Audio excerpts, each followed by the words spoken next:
Hey listeners, welcome to today's episode of Show Me Your Hustle. Today I'm sitting down with Andrew and David, and I'm going to let them both introduce themselves, and then we'll jump in and hear their story, how they got started, and what they're working on. So Andrew, I'm going to pass it over to you. Hey, I'm Andrew Henke. I'm the founder of Lever. We are a revenue operations consultancy. I got started probably 4 years ago, just doing RevOps as a side hustle, building out people's sales process and HubSpot. And over the years that just kind of grew into this beast. And then earlier this year, I brought on 2 partners in David and our other partner, Nate. And then we've really scaled the business from there. We're at about 30 clients now and just loving what we do. Awesome. All right, David. Yeah, great to be here. So I guess a little background. I come from a marketing background, but always gravitated towards like marketing automation platforms. Was in Pardot before Salesforce owned it. Early adopter of HubSpot as a CRM early on. Did a lot of big migrations. Most of my career was working in-house, but about 2 years ago decided to go out on my own. It's a lot of fun. Was able to work with a lot of clients. My learning has grown a lot. I've focused mostly on HubSpot, but what I'm finding is HubSpot may be the reason someone comes to you, but what they really need is someone to think critically about their business and their processes. Yeah. HubSpot is one part of that, but we like to really zoom out and think about like the whole playing field of like top of funnel, all the way through revenue, all the way through onboarding, all the way through collections and, because all of that working together makes your business profitable. For sure. All right, let's jump in. Andrew, what made you want to get started? Like, what is your origin story? Well, I went to the Air Force Academy, was an active duty Air Force officer for almost 8 years. Then kind of just like dove into private industry, into startup land, was like the 5th employee at an early stage startup. Became essentially the chief revenue officer there over the course of a couple years. And honestly, I had no idea what a CRM was or knew what any of these processes should look like. But I've always just been a guy that gravitates towards problems. I seek them out because I like solving them. And so sort of learn to build process and structure and tech stack through that experience the first time. And then I went and did that like 2 or 3 more times over the next 6 or 7 years as a chief revenue officer that just loved to get my hands dirty and sort of build and create and do net new stuff as companies scaled. One of those instances was like a crazy hyperscale situation where we went from 60 employees when I got hired to 1,400 in about 9 months. Wow. We went from $20 million a month in revenue to 250 in that same time frame. So we were like literally built $1 billion business in 9 months. And that really like opened my eyes because that experience gave me this chance to sort of have a blank checkbook, so to speak. Like resources were basically unlimited and I could go test and try and do things with any tool, tech, process I wanted. And then was also able to build up this team of like incredible sort of RevOps, marketing ops, technology people around me. So I had this group of 10 or 12 folks and we just like woke up every day and we're like, how can we just like keep this engine running perfectly and like add new stuff? Sometimes that was, hey, let's add a net new marketing channel. We'd just go build it. We'd be like, all right, we're going to build this channel partnership, in this case with banks. So we just like went out and built this 500 bank channel partner thing that ended up being 10% of our revenue. Or, at the time, enrichment was like a big deal. Like we were just starting to get into the first workings of tools like Clay and using ChatGPT 3 to like go crawl and search the internet for stuff that you just couldn't get in something like Zoom Info. Yeah. And so we would just go play with that stuff. So I don't know where I was going with this other than I took all those experiences and I think at some point I realized that most CROs and CMOs, they're not technology and process focused people. And the way that I was thinking about revenue operations and tying all these systems together and like creating this really cohesive strategic plan and play, right. that wasn't the strong suit of most CMOs and CROs. And so I just started pitching those people on coming in and helping them do that. And that kind of led us to where we are now. What a story. I'm like, okay, where do I start? When did you know you need, like, how did David get connected? Yeah. And when was it time? A mutual friend connected us, and then that mutual friend like moved to France. Okay. And so we like started having coffee, and then we saw each other at a few events. And then when we really like started digging in and talking, I think it started sort of as like me mentoring him because he went off on his own and I had already sort of done that. And then as we dug into deeper conversations, it became very clear that David is actually much better than I am at a lot of this stuff. But when it comes to thinking about data structure, thinking about building technology processes, especially on HubSpot and with the tools that HubSpot has. And so I was just like, man, I got to get this guy. I got to figure out how to do this. Because when you meet somebody that's better than you at something, you're just sort of attracted to like, well, I should just bring them in and make them a superpower of the business. I love that you said that. I think having that perfect yin and yang balance is really important between founders and where your strengths and weaknesses support each other. David, let's dive in a little bit to like the full funnel of the business. What trends are you seeing right now with the market, especially with AI and HubSpot or CRMs that are concerning? That's a huge question. Concerning AI trends, period. Where do I go with this? Everyone's talking AI. Everyone wants to use AI. I think people, process, and technology really have to work together well. Mm-hmm. And you can't have technology that's great if the people in the process are terrible. Like, you can't just plug in AI to a terrible system with people that don't know what they're doing. So like they kind of have to work together. And so I don't think I'll talk about like cool AI things, but more like actually think through what should the process be as a business, right? And where should the people be, and maybe where can you fit AI where people are less great, right? So like if you're thinking sales, people are great at having conversations with people, right? And building rapport and relationships. And so if we can use technology, AI to help them get in front of more people to have more conversations, that's wonderful, right?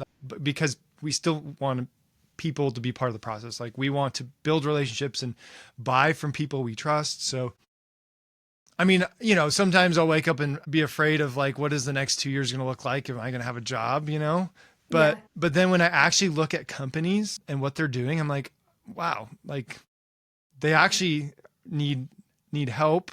Yeah. And they're actually not as advanced as we all think they are. We work with one business I can't name, but like was purchased for a lot of money within 18 months by a huge company.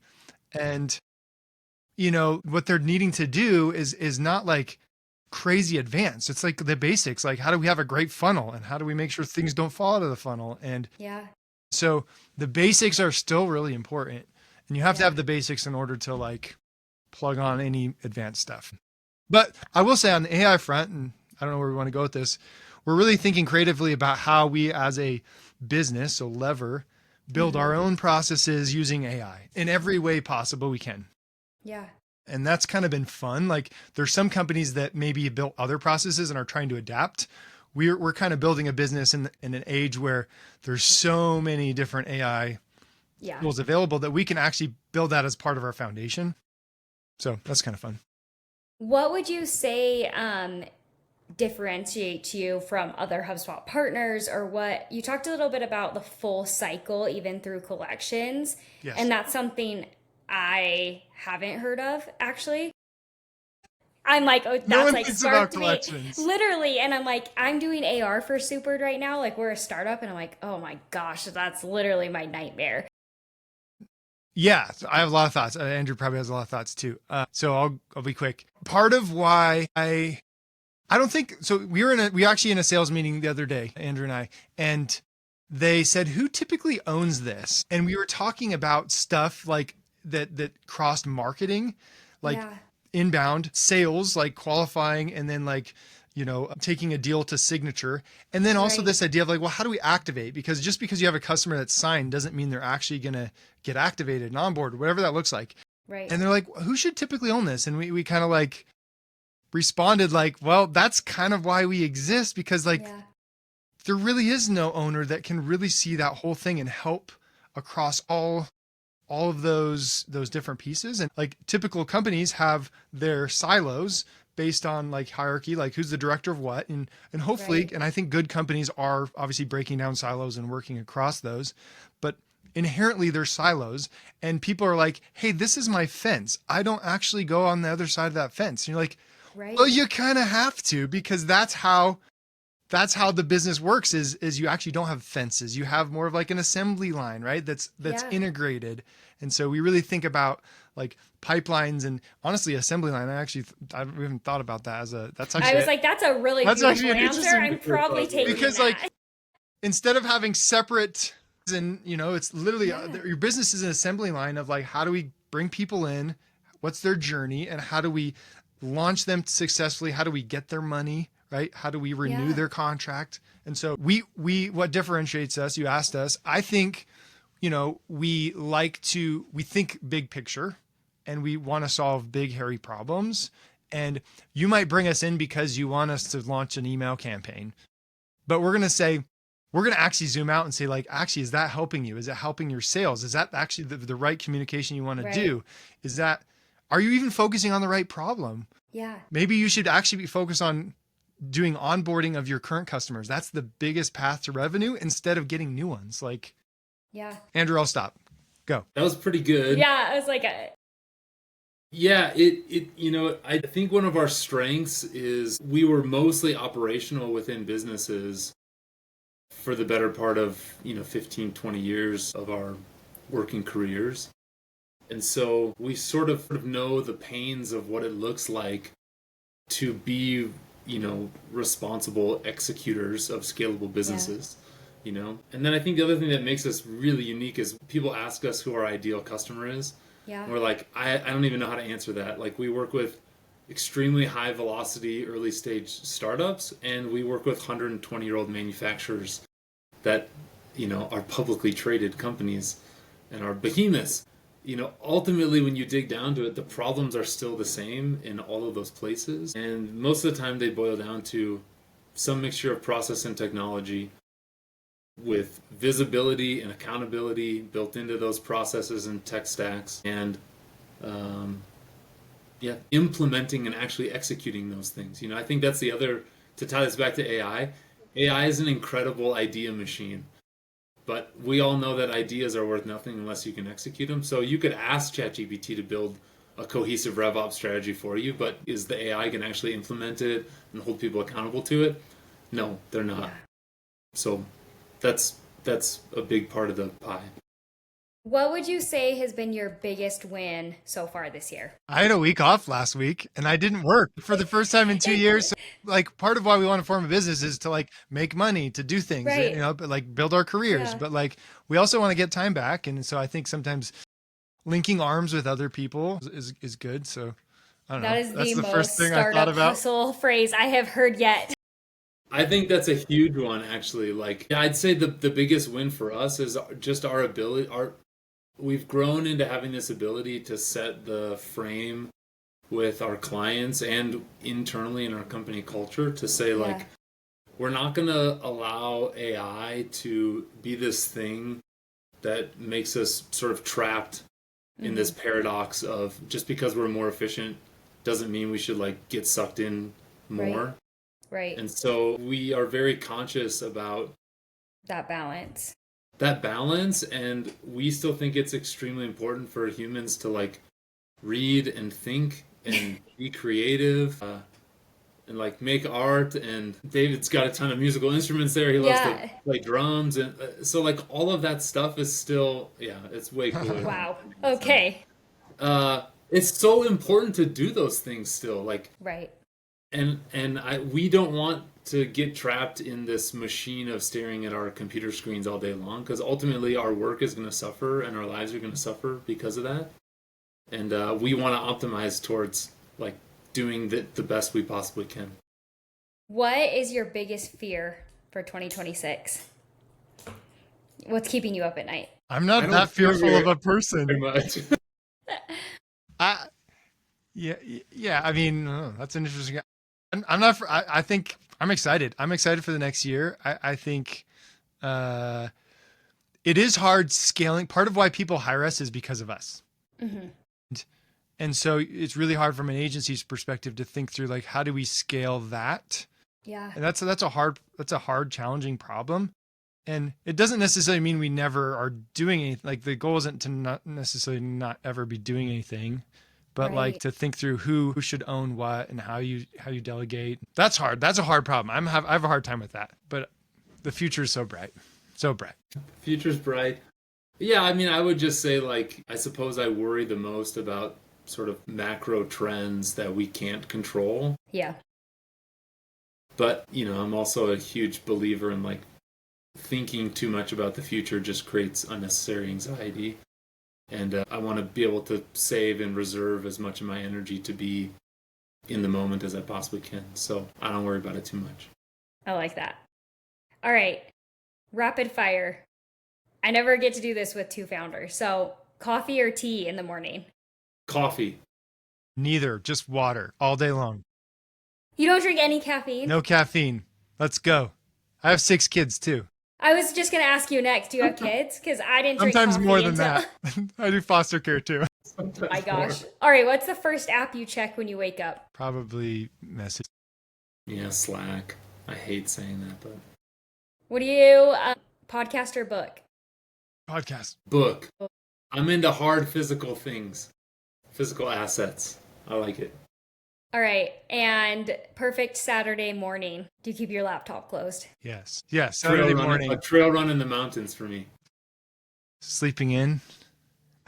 You have 6 kids, so Sleeping in. I love it. All right. I'm going to leave with this. What would be one little blurb of advice to founders who are like, do I go off on my own? Do I start something? I'm starting to think about it. Too often we let fear get in the way of doing something great. Almost the exact thing I was going to say. I think this is a Jeff Bezos quote, but we often overestimate the downside risk and underestimate the upside potential. And if you switch that frame of reference, starting something becomes much easier. I like it. Well, Andrew, David, thank you so much. Excited to see how you wrap up this year and keep watching you soar. Thanks so much. Thanks. Appreciate you.